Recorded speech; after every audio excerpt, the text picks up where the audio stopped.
Welcome back to the One More K podcast, your number one show in Asia, trail running and anything business. Episode number 20, which is exciting for us. I have a special episode for you guys in store.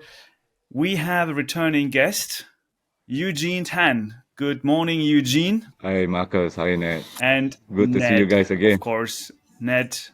Episode 20. How many podcasts make it to episode 20? What was the stat again? Well, I'm so glad you asked me because you knew I was going to say it. Anyway, first of all, good morning, Ewegene. Good afternoon, Markus in San Francisco. And I am in New York. So it is truly a global show, even though we focus on Asia. They say less than 10% make it to episode 20. So they say most, so half don't make it to episode 8 and 10% don't make it past episode 20.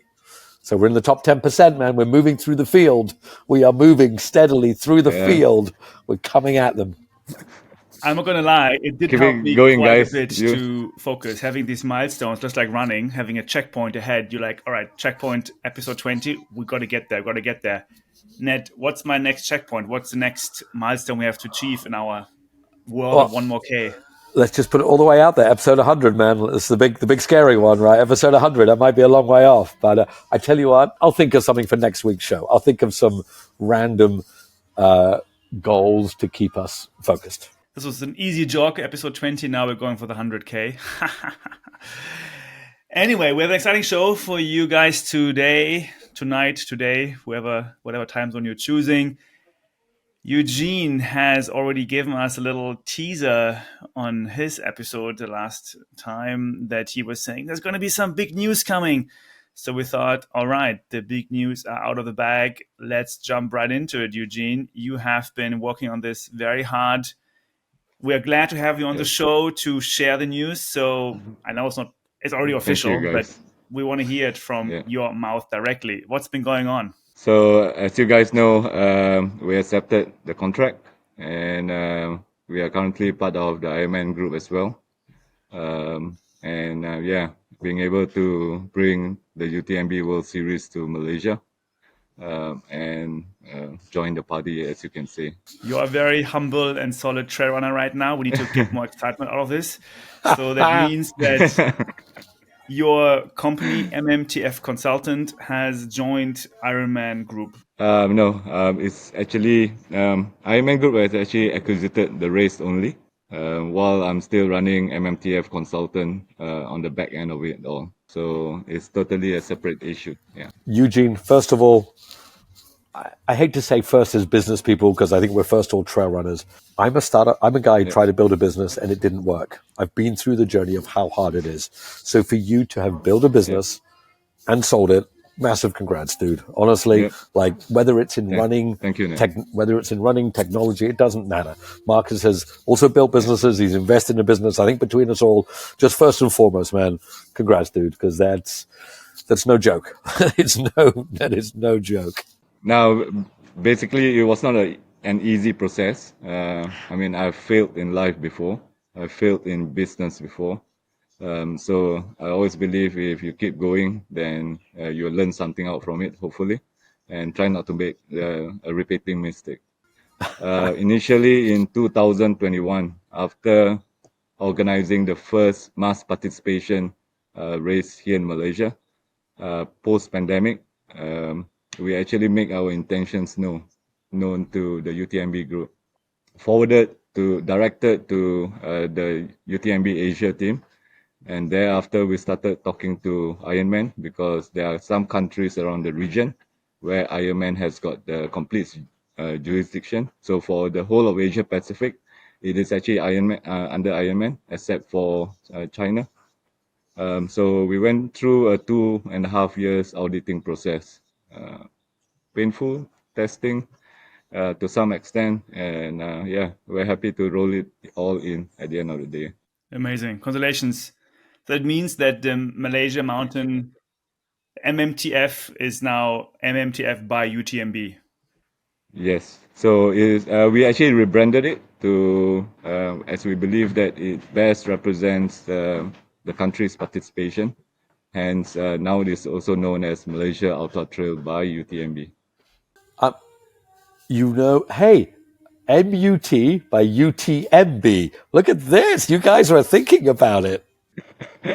So basically, I mean, for me, yes, I've gone a full loop. How did I started this organization of race journey? Actually, in the year 2015, when I was at the North Face Australia, the North Face 100 Australia, an announcement was made by the then race director that it will be the last edition of the North Face 100 Australia. And the following year, they're going to rebrand it to Australia Ultra Trail Festival. So something pinged in the head, and I was thinking, hey, why not Malaysia Ultra Trail Festival? And we got to know that we are not able to use that name when we got back home, owing to the fact that the first edition was only 70 km. And for it to be an ultra trail, as per UTMB guidelines, it has to be 100k and above. So we built the race along the way, and from then onwards, being able to work closely with people behind UTA now to bring Malaysia Ultra Trail by UTMB into realization. I mean, I've gone a full loop indeed. Yeah. Amazing. I mean, as Ned said, we're all entrepreneurs and we cover business here. Yeah. So I'm actually very Yeah. happy that we cover an exit when someone is selling a Mm-hmm. company, in this case, a race, to someone else. And I hope we're going to see more of these events in this industry where, things are happening. And I am very happy for you that, what happened. And looking at your Facebook post, the first thing you said, look at mom and dad, I made it. And I was really touched by that first sentence that you addressed it to your mom and your dad.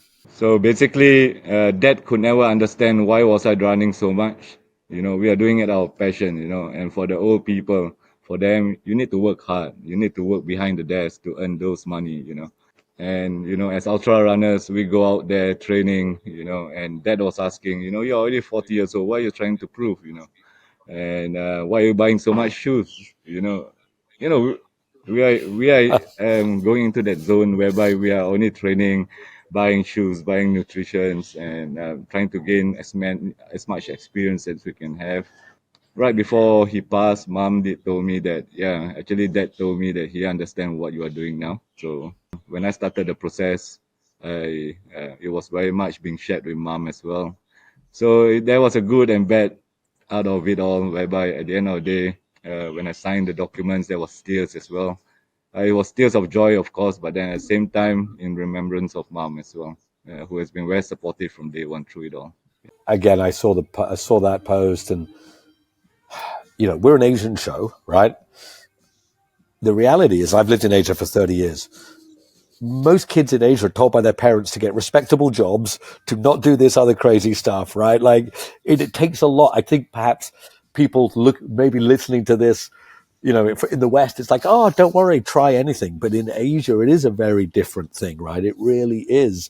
You must get the right job. You must follow the right path. And, ultra running isn't the right path, right? Technically. And I'm sure your parents went through that up Yeah. and down. And yeah, because I was going to ask you, Eugene, how did it feel when you literally signed it? Like, can you describe? Was it like crossing a finish line, or how did it feel? No, just let me bring you guys to what Marcus said earlier. So basically, we are all businessmen. Money are important to keep the business rolling.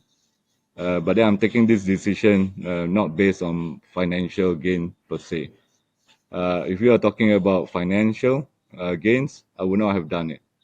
Why? Because after 5 years of knocking on the ministry's door here in Malaysia, we have finally got recognized by the tourism ministry, by the sports ministry, and we are getting financial assistance. Don't get me wrong. Hence, if it's got to do with money, I would not have done it. For me, it is to bring recognitions to Malaysia Ultra Trail scene. That's the first. Most importantly, I see the event being able to grow further with this acquisition. In doing so, I believe that the impact to the community will be huge. And MMTF at it is, from the very beginning, has never been about me. It's always about the community. It's the reason why we drive it forward, and it's the runners that drive it forward as well. We have got the runners, which is the community. We have got the sponsors. We've got people like Markus in 2021 coming in to support us as well. So everyone plays a role. And as I signed the document the other day, I've got a lot of flashback, 2018, who was in the race. And when runners came and congratulate me, at the end of the day, I started recalling each and every one of them at that specific moment because I'm someone with photostated memory. So it's a beautiful experience. And frankly speaking, we are at the starting line now. We are really at the starting line now. All through these years, the last 6 years, is getting from, building our time on the feet, getting to know the sports that we are in, how to host runners. And I truly believe that we are at the starting line. And together with the Ironman Group, I believe the event will grow further. And certainly we'll be able to give everyone a bigger party. And it's like a big trail running circus coming to town now. So yeah, I'm quite happy. I can imagine that. Yeah. Yeah. The event is coming up later this year. What is going to Yeah. stay the same and what's going to change Okay. now that given it's UTMB race? I would still want the owners to maintain to the core reason why we existed, and that is to give back to the community. For that reason, Ironman Group, they actually agreed to a substantial reduction in registration fees for past participants. We call it the loyalty program. So if anyone is a past participant from 2018 to 2023, you would have received an email by now offering you a chance to be part of the 2024 edition. And with that, a substantial reduction of price in terms of registration. For example, the 100 kilometer, or is known as MY 100 now, the price in tier 2, that means in normal rate, it will be 800 ringgit. If you are a past participants, you get to enjoy a reduction to 675 ringgit. So that is a massive reduction of 125 ringgit. Previously, without UTMB, we are already selling each slots at 500 to 650. You can see that we are trying to give the past runners some benefit out from it, and in that way contributing back to the community as well. In terms of difference, I would say that now the budget to organize this race will never be below 1M anymore. It will be more than 1M. It will be in the region of 2 to 3M. That is what I can reassure you, because this is part of the budget discussion that we have had with the Ironman Group. Better party, better entitlements for runners, and this is what we are always looking at for that race experience, right? And look, it's great. I mean, Eugene, you say it every time, it's for the community. Look, clearly, I know we've not met in real life. We've chatted online, but you're clearly a humble, good dude. I think most trail runners are, so that's good to see.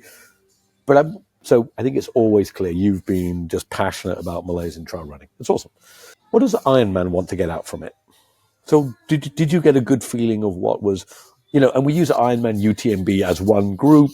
I don't know if you think of them as one group, but what do they want to get out of this acquisition? No, let's be frank. At the end of the day, this is business, and being the number one sports management company in the world, profit is very important.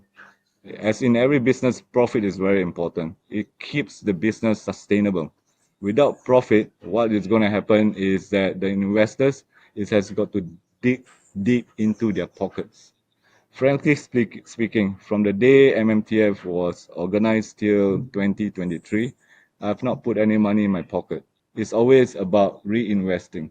And this is how one can actually grow the business out of nothing. If you're going to put it in your pocket, you're not going to have funds to further improvise the whole scene. And this is what I've personally committed. I was committed to this since 2018, 2019. And from then onwards, we keep reinvesting what we gain over the years. It's a painful process. To some extent, it challenged me to the core of everything. some people have seen me shed tears as well, but then it makes the victory worthwhile at the end of the day. So I mean, what does Ironman wants to get out from it? So basically, speaking about what does Ironman wants to gain out from this at the end of the day? I mean, as in every business, everyone's looking towards profitability, and profit is what keeps an event or the business sustainable. What I'm happy about at the end of the day is the fact that Ironman has made a request that we maintain the core organizing team moving forward. And Ironman will come in with the expertise with their members to not only learn about trail running, but also to bring this event to the next level. So yeah, everyone can expect further growth of this event towards the future. You have to be profitable. I know the reality. I ran a business that wasn't profitable and it didn't work, right? It has to work. And I think I heard you say they're keeping the same people. I'm interested in that as well, right? What about you, Eugene? You were running your own business, completely you. Is what maybe you can't say entirely. I have two questions. How do you feel about having a boss, if that's the right word? I don't know if that's the right word. And how does your team feel about this new world in which you find yourself? First and foremost, I'm where I am today, and at the same time, the event is where it is today, not because of me alone, because this event is much more bigger than any single one individual, even before we are accepted into the World Series.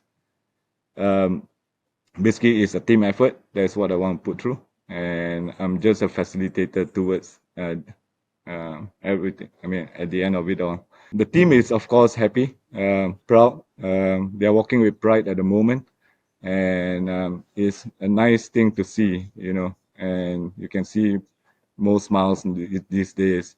You can see people are walking with less stress as well, me included.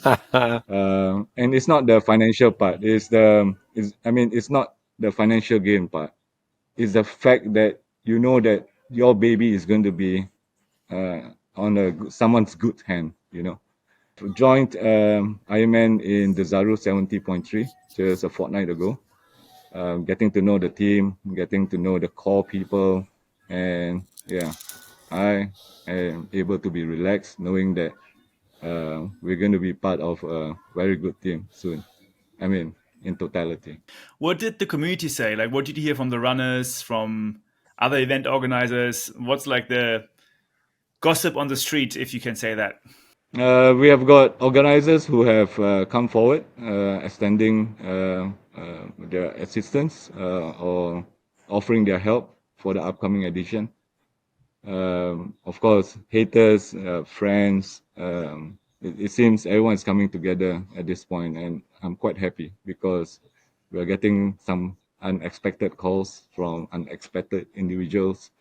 So it goes to a point to show that trail running actually brings everyone together in good or bad way. I mean, for me, I'm always looking at things from a positive angle because no point harping on the negative side of things. So Ned was asking me, how is it to be reporting to someone now? I think the white culture, when we work, uh, we, the culture is open. If I were to refer someone as a boss and he has got a fence in front of him, a wall in front of him, that like globalization is only US, for example, or globalization is only Europe, for example, I stop talking because then it make no sense. In this case, through the past 2.5 years, we have gone into hundreds of discussion before the takeover materializes, and I can happily say they are willing to listen. There's one. And now it's no longer the fact that whatever I say goes, because I can never be right the whole time.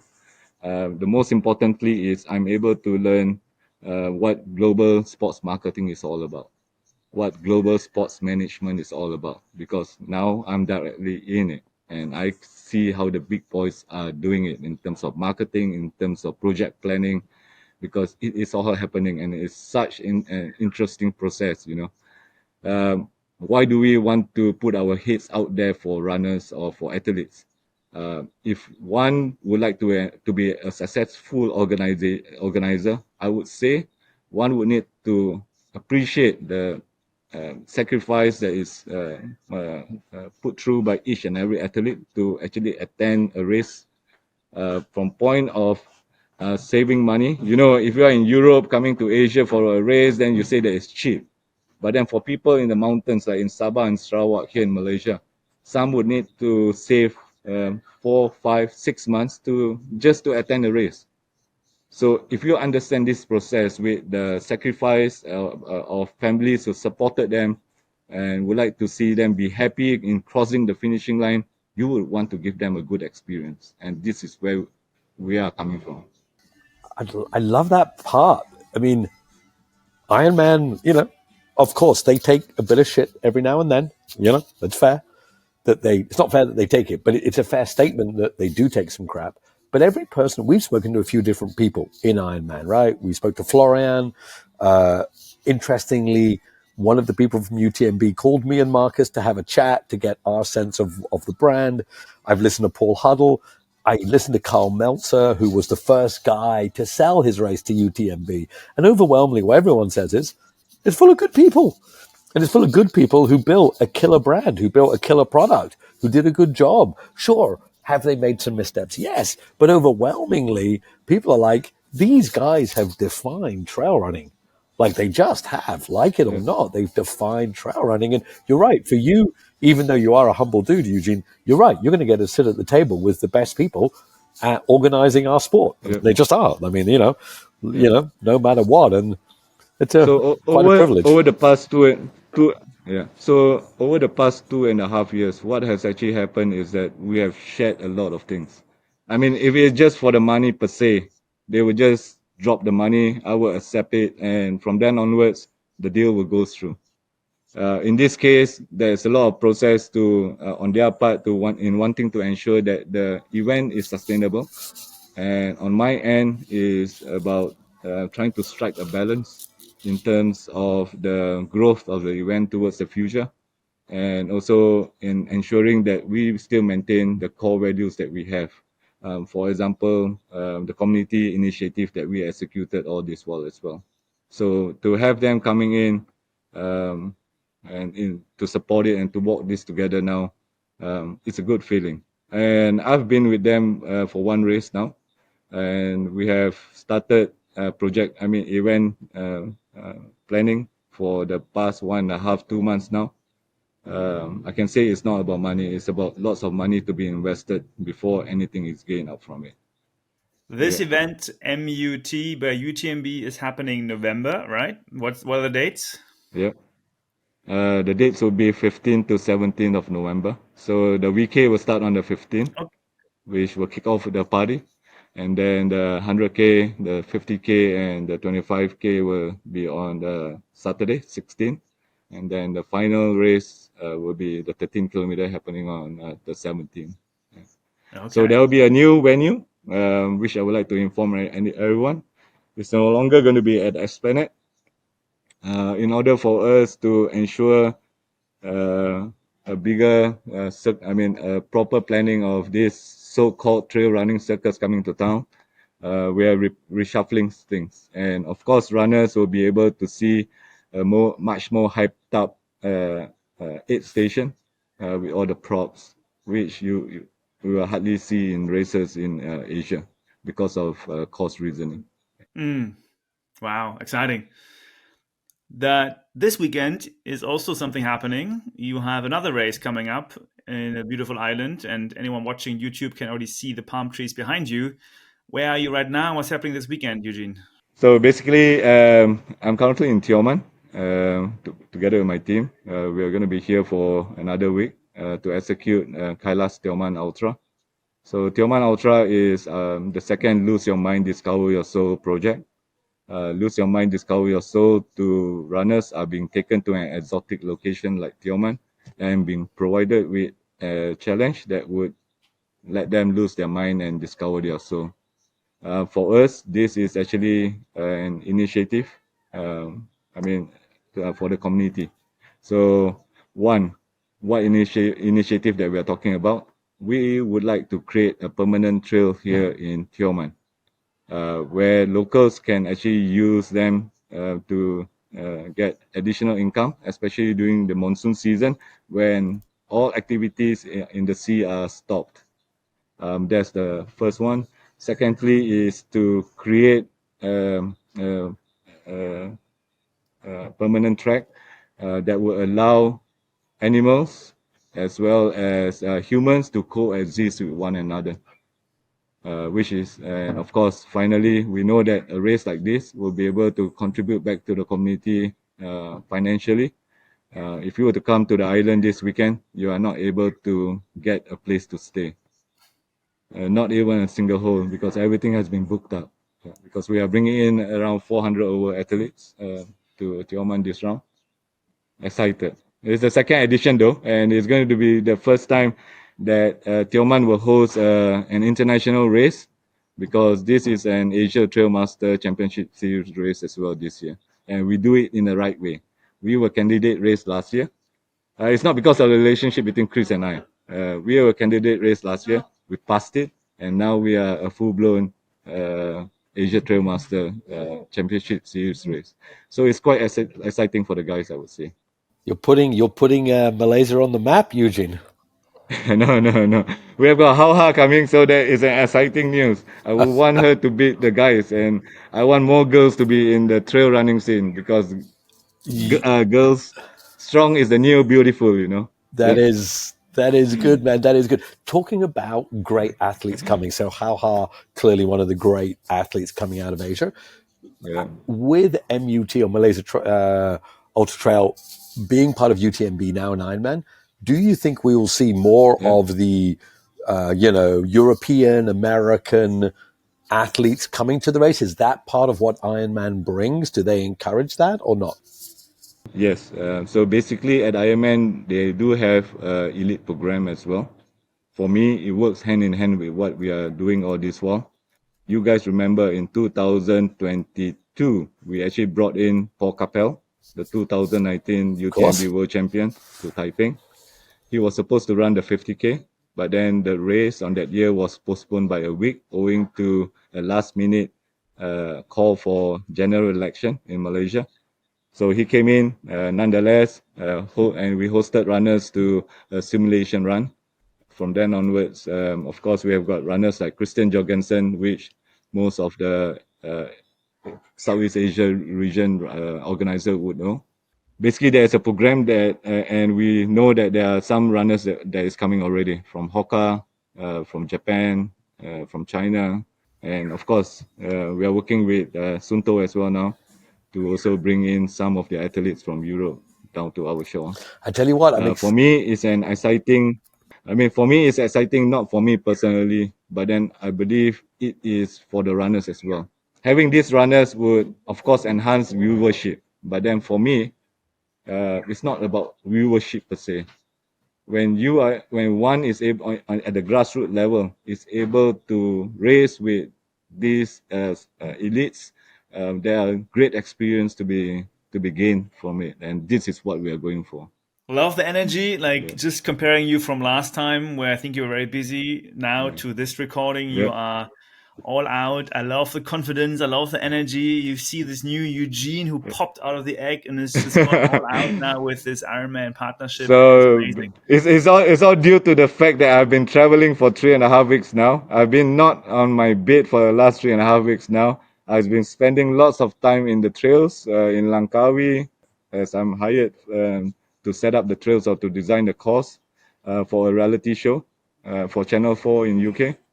Eugene, and of course, spending a great. Look, this is too much fun. Eugene just casually mentions that he's doing a reality show for Channel 4. We've got a bona fide superstar on our show now.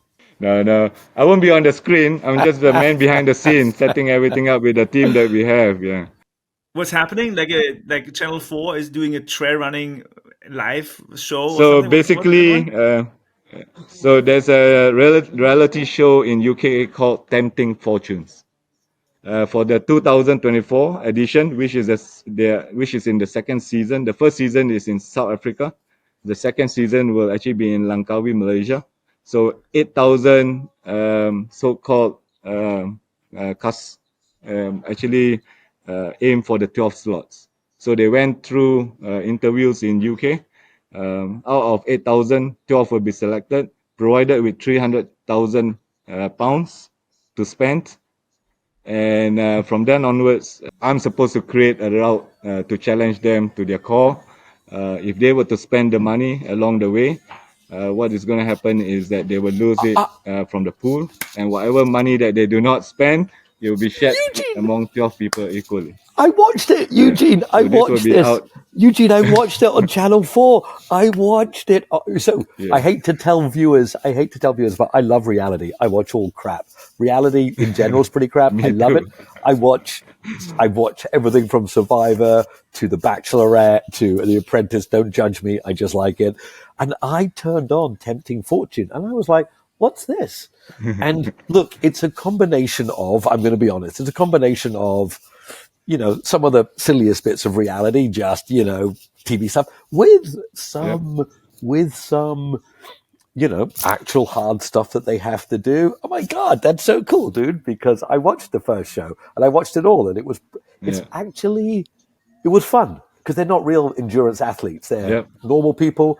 And then Yep. they get offered Yep. like temptations to, hey, have a bed for the night instead of sleeping on the ground. And some people waste money to have a bed or eat some food. It's really cool. I liked it. I watched it all. That's amazing. And to see how they are going to build all these sets on ground, in the rainforest, for example. The sets are big, Man, man. I'm just excited for July now. Yeah. Eugene, as I'm sure you know, the sets are serious stuff, man. These are not little props. Like they set up like little Yep. hotels or little restaurants in the middle of the jungle to tempt Yep. them. Like it's Yes. cool. So basically, in 2 years' time, Eugene, we're going to see you selling your company. No, for me, it's just sharing the rainforest with the world out there. As you know, we have got one of the oldest rainforests, and as it is, those who are running the Malaysia Ultra Trail, you will get to experience the Virgin Jungle Reserve, which is the selling point of the race. It's going to be the only race in the UTMB World Series that is in the Virgin Jungle Reserve. Wow. This conversation took a funny twist from trail running to reality TV. And now I learned about Ned's passion for reality TV. That is news. We should cover this in a drop net at some point. How we can I would like to be in that as well. Anyway, Eugene, thank you so much. Just want to say thank you guys for everything.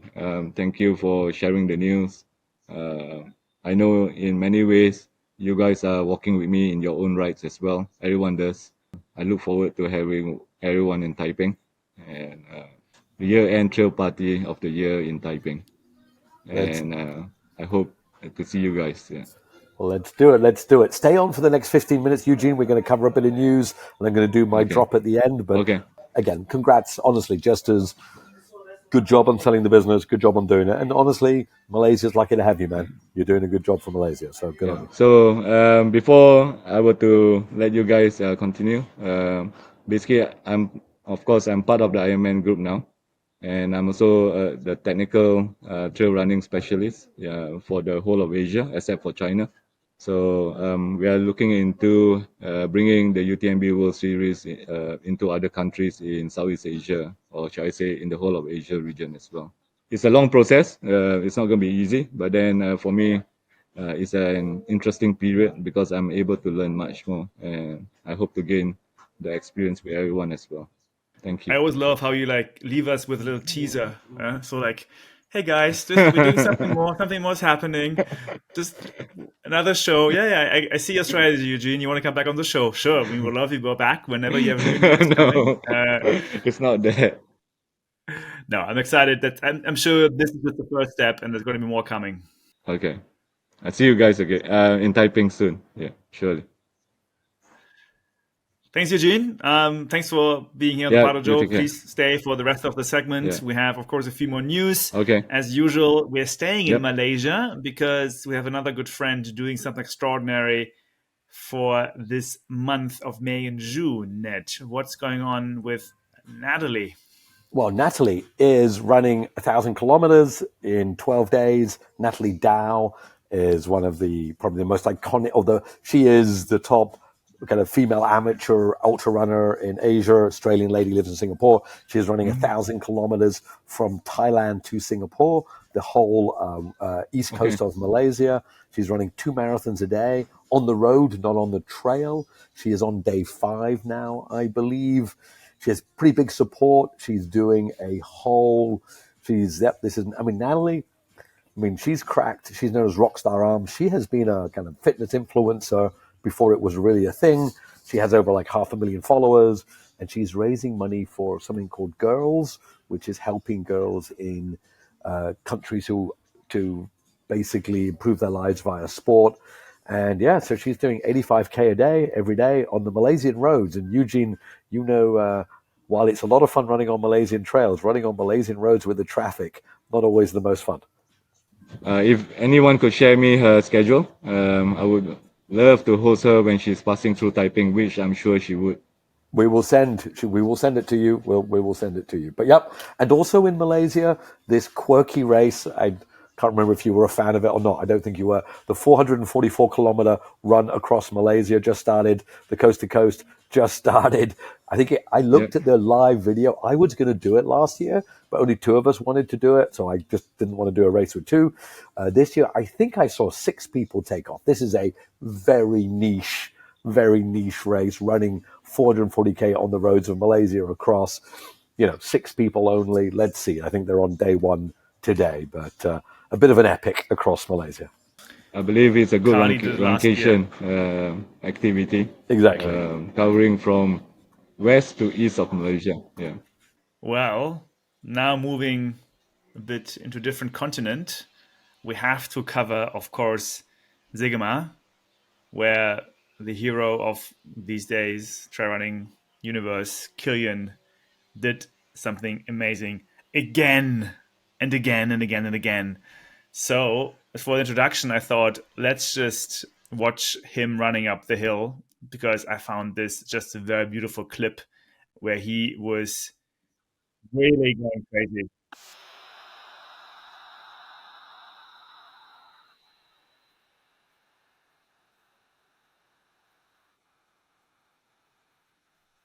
That's one of the videos.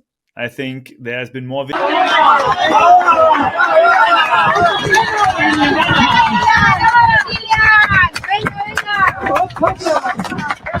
That's one of the videos. I think there has been more videos shared. Ned, what was your impression of Kilian winning Zegema the 11th time? I mean, clearly he's the GOAT, but not just that. This was another piece, a bit like Courtney at UTMB, with the crazy Tour de France style crowds right at the top, in the fog, in the mist. The crowds were all over him. They were 3 deep, lining the trail on this rocky technical. Kilian bouncing up the trail that looked super steep. There were people with masks on and craziness. And he, as he was going up, was pushing his arms in the air. He was cheering them. They were cheering him. It was this iconic moment that, I'm not going to say a sport that Kilian built. He didn't build this sport, but he helped build this sport. It is, I don't know if this is his last, but this is his 11th win. And it was amazing. Like this, obviously he won. Go to Instagram, watch him running uphill. Amazing. Watch him run downhill. It was out of control watching this dude. It was amazing to see. But these crowds are amazing. And, he helped to build those crowds. Let's face it. He helped to build those crowds. That's what really struck with me. Zegema was massive. Kudos to him and kudos to everyone finishing. There were other people also running it. Great event. I would love to see something similar like this in Asia. I haven't really seen that vibe yet here. Maybe Malaysia is soon having such crowds, cheering up people. across the mountains? We don't. I think it's going to be super hard to get it in Asia because we don't have the history in the same way, and also it is. And I think I used to cycle. The nature of it, that Tour de France nature, where you cram the roads, you lean in. I think that is a very European thing. We don't see that at Western states. We don't see that a lot of other races. It's a uniquely European, France, Spain, Italy, where the great cycle races are. I think, but it was amazing to see. And hey, in this world of social media, it's so cool. Like, I loved what I showed it to somebody who wasn't a runner, and we were just talking about running, and like trying to explain to them how popular running is. And I was like, just watch this.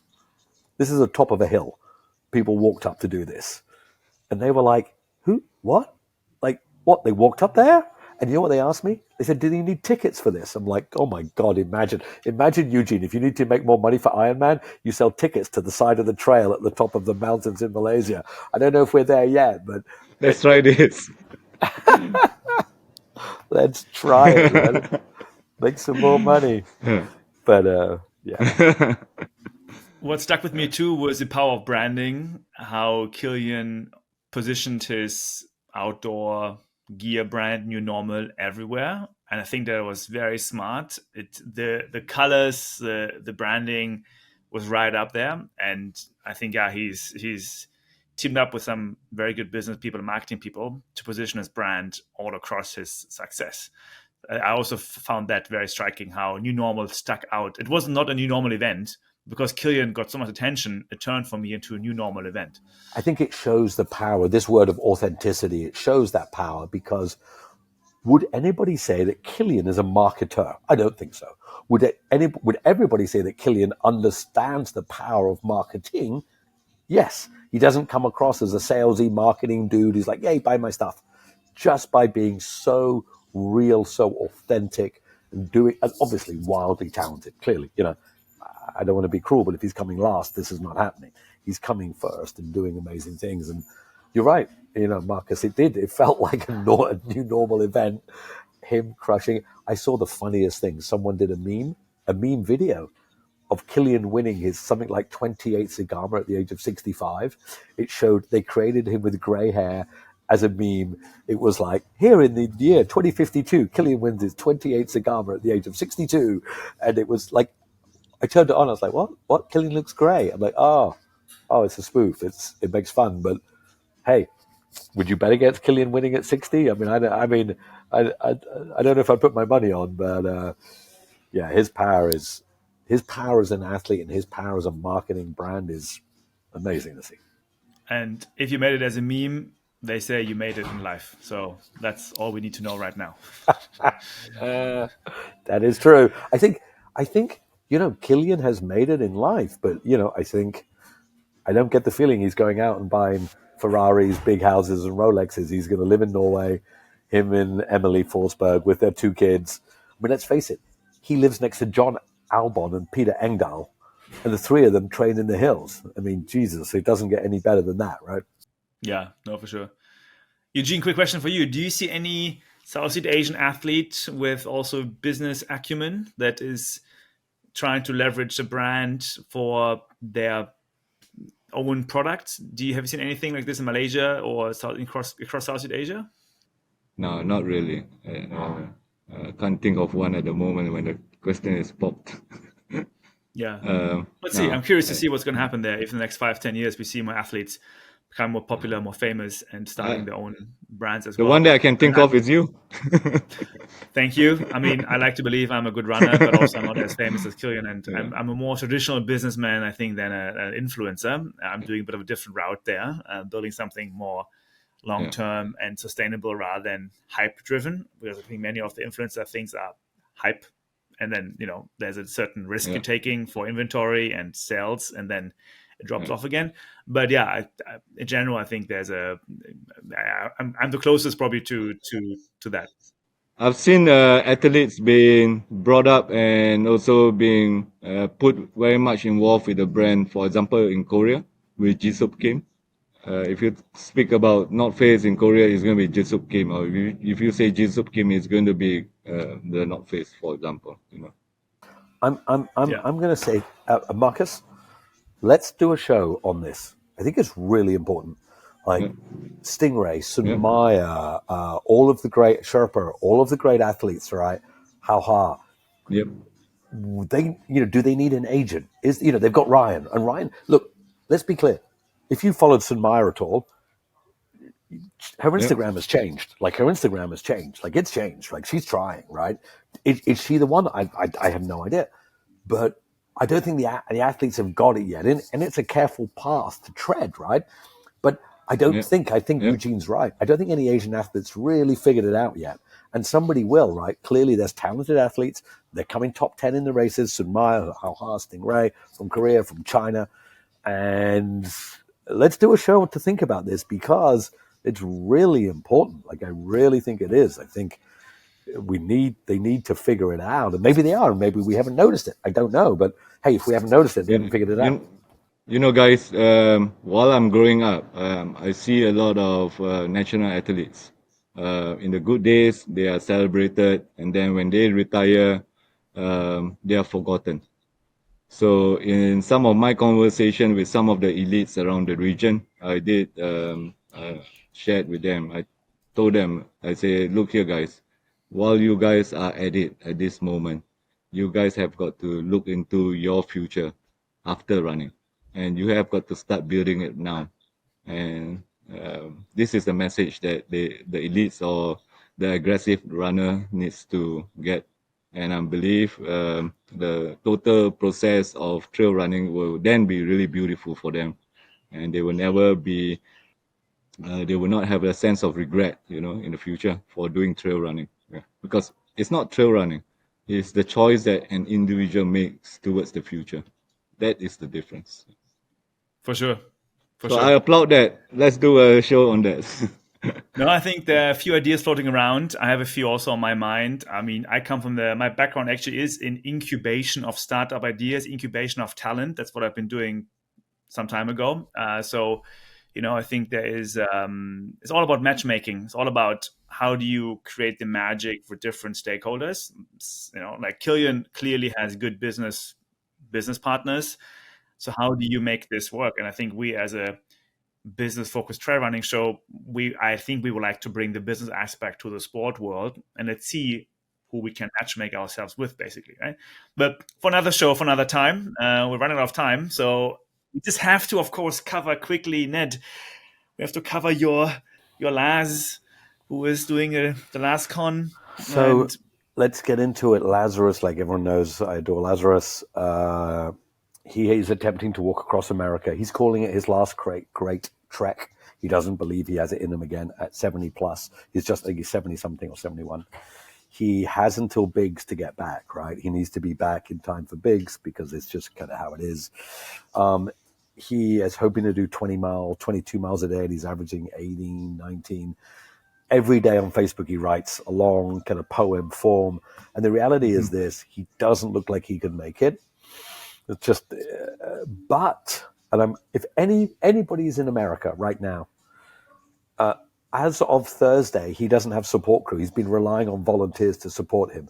As of this Thursday, he doesn't have support crew. He's just crossed Illinois. He believes if he changes from, I think, San Fran to LA, he has a small chance of making it. He was meant to go to San Fran. He's going to drop the route down to LA, but he needs support crew. I'm actually in New York, but I don't think I can fly out. So if anybody is listening to this, I know this is not coming out till Thursday, Friday, but he needs some support. He wrote, if all that happens is I walk 2,000 miles and that's it, that's not so bad, right? So let's see. But that's Laz. He is moving on, walking forward. And if you're in America, check him out because he needs someone to help him over the next couple of 1,000 miles. Even if you could just help for one day, do it. And if I may add, guys, there's actually a monk from Korea. His name is Sinim Gino, Monk Gino. He's well known. He's actually running from the north to the south of America at this moment as well. He actually did it halfway in 2020 before the pandemic, and then the pandemic hits, so he stopped, and then now he's redoing it again. nice. All for the Great. cause of charity. Wonderful. So many things happening, so many crossings, crossing America, crossing Thailand, Singapore, Malaysia. All right, we're coming to the end of the show. A lot of great news been shared. Of course, we got to wrap it all up and hand over to Ned. And also, I think always is a good moment to reflect a bit and come down. I always enjoy those last few minutes of the show when Ned takes over and we can, become ourselves and be present with ourselves. Right, Ned, over to you. Think about it in this way. Eugene just mentioned the monk who's walking across America or running. I talked about Laz. I listened to a podcast about a man called Tom Turek, who spent 7 years walking around the world. So Tom spent 7 years. It was a beautiful podcast by a soul. He just talked beautifully. And he didn't talk about himself. He just talked about what it meant. So this week's drop is about that. Markus, if we can link it in the show notes, that would be amazing. Okay, let's do it. This drop's called 10 people. 10 people. Only 10 people have walked around the world. Crazy, right? To walk around the world. One guy, Tom Turek, did it in 7 years with his dog, Savannah. He planned it for 8 years. He started without a dog. It's the only dog who has walked around the world. But would you? Could you? What does it mean to walk around the world? The time, the distance, the brevity of life. Because you can't do it next time. Because, well, you know why. Run down the street. Run a 5K. Run 10K. Half. Marathon. 50. 100. 200. F it. Let's walk around the world. You get it, right? It doesn't matter. It's not the distance. It's the thought to do it against logic, to be wildly human, to strike out, do what you haven't done, run where you haven't been. Don't take a map. Don't make a plan. Or do. Who cares? Just go. And don't stay safe. That's the wrong path. Without thinking, just go. You might find a dog. You might run around the world. Or you might get to the end of your street and be blown away by how amazing it is right there. See you out there, Ned. Thank you, Ned.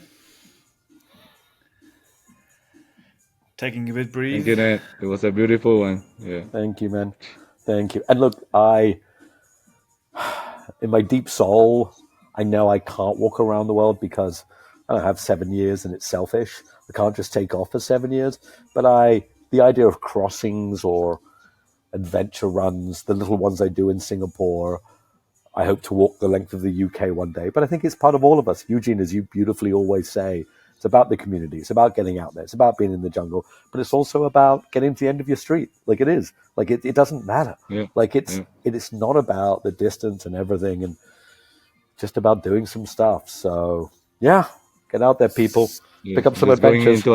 Just go into the unknown. Yeah. Just go into the unknown, Yeah. Always the way.